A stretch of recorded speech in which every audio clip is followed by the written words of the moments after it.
the concept of God in Judaism. It's mentioned in the Old Testament, in the book of Deuteronomy, chapter number 6, verse number 4. Moses, peace be upon him, said, Shama Israelo, Adnai Ilahainu Adnai Echad.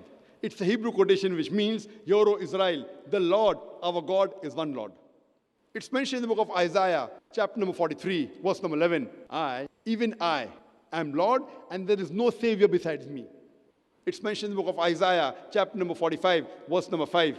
I am Lord, and there's none like me. There's no God besides me. It's mentioned in the book of Isaiah, chapter number 46, verse number 9. I am God, and there's none like me. I am God, and there's no one besides me. It's further mentioned in the book of Exodus, chapter number 20, verse number 3 to 5. It says, Thou shalt have no other God besides me.